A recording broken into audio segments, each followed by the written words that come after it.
This is real life for Iranians. This isn't something that's happening far away. This isn't just history. There are people in Canada who are directly affected by what's happening in Iran right now. Their family members are dying, their friends are dying, they can't get in touch with people. What the Iranian people are facing is not a difference of opinion. It is a systemic repression carried out by a regime that uses terror to maintain control. Yeah, if you are murdered, do not repeat our name.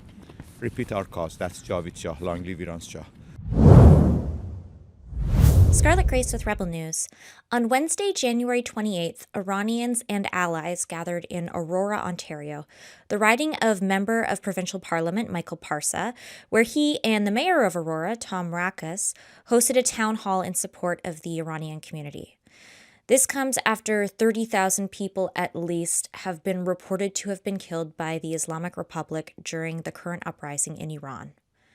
Both Michael Parsa and the mayor gave heartfelt speeches, and what was originally meant to be a town hall meeting turned into a flag raising for the historic Lion and Sun flag of Iran, something that is, interestingly enough, not permitted to happen in the city of Toronto. The Iranian community has submitted requests to have the true flag of Iran raised at Toronto City Hall, but those requests have been denied. Not the Palestinian flag, though. As we know, that flag was given the go-ahead to be raised at Toronto City Hall just a few months ago. For far too long, the Iranian people have lived under a terrorist regime that rules through violence and intimidation, censorship, imprisonment, and fear. A regime that silences women, punishes dissent, and brutally suppresses those who dare to stand up for their basic human rights. What the Iranian people are facing is not a difference of opinion.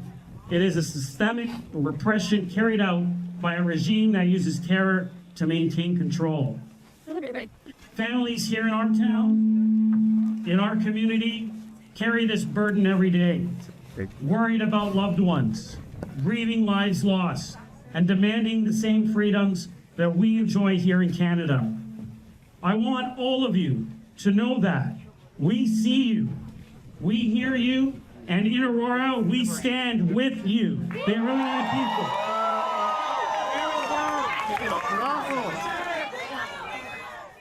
What's going on in Iran is like a genocide.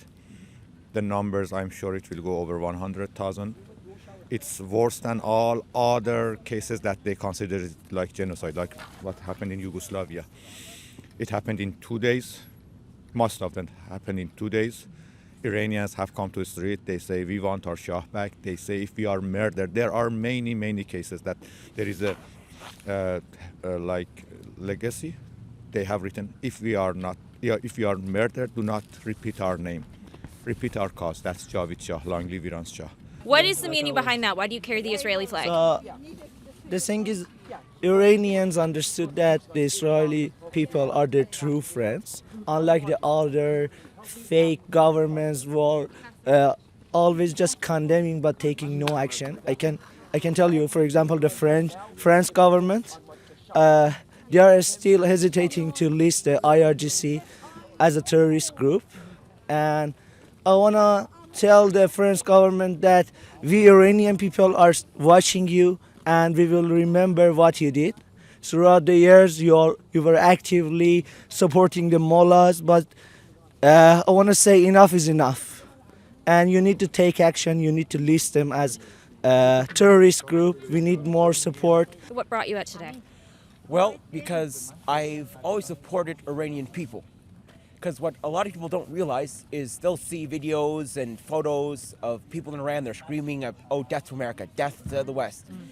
But it's never been that. It's always been top down. It's always been the government telling you, you have to come here, you have to say death to America or death to Israel. It's just like my friend Parsa over here. He brings the flag of Israel with him, and he said that when he was a child in elementary school, they taught chants, death to Israel, death to America, but it's not the will of the people.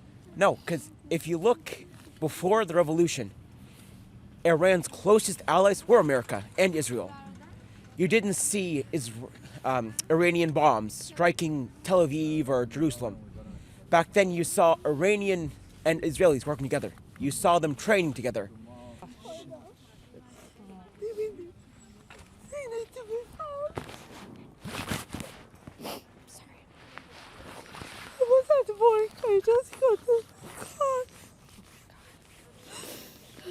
This is real life for Iranians. This isn't something that's happening far away. This isn't just history. There are people in Canada who are directly affected by what's happening in Iran right now. Their family members are dying, their friends are dying, they can't get in touch with people. And they say that Trump needs to act now to stop this.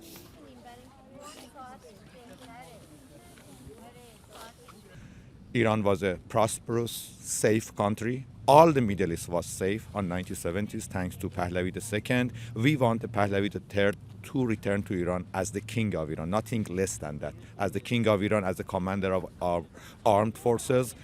And for now, for 45 years, for 47 years, leftists have managed to boycott us. What's going on in here? Like 50,000 Iranians came to the first time, not the second time that we had 100,000.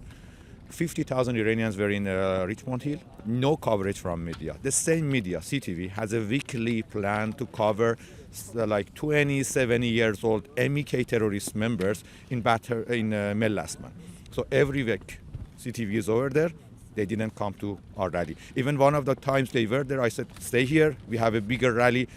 1,000 people joined us in Mellasman. No one was here. I don't know what to say, but I want to say they need to wake up. They need to support the innocent people in Iran, seeking help from the US and Israel. We don't trust the other countries. Even we don't trust liberals here in this country.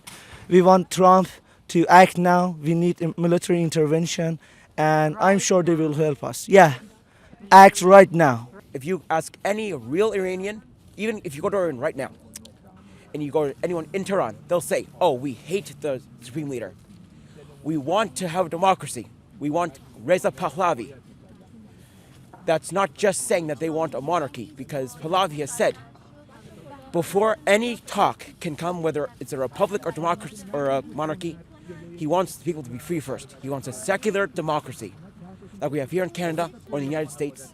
And then only after will they be able to talk about whether they want to have a Shahanshah or a president. Why do you think the mainstream media is so against covering these rallies, these huge demonstrations?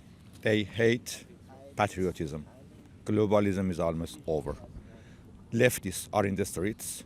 The media that is also supported and funded by the globalist governments like this Marxist Carney covers them fully. When they see patriots in the street, they boycott it. They come, they make mess, they break the windows of the stores. No one cares. We come, we do our rallies, we clean the streets after the rally. No one covers. We are here for our king. We want our kingdom back. We want peace and prosperity in Middle East as we had in 1970s with the Pahlavi II, now with Pahlavi III. They don't want that. There is a barking dog named Khomeini. He is a guarantee, not Khomeini, Khomeinism. It's a guarantee for cheap crude oil from Persian Gulf to China. That's what the globalists needs, and that's why they are keeping the mullahs in Iran up and running. It's the story of Clinton, Obama, any of them have kept this government up and running because they want the crude oil from Middle East with cheap price to go to China. We want a new world. I mean, patriots want a new world. The first one of that is Trump. He wants a new world in which in Middle East we just need peace. If you believe that Iranians deserve to be free from the oppressive and brutal regime that has been holding their country captive for 47 years, please visit CanadiansForAFreeIran.com.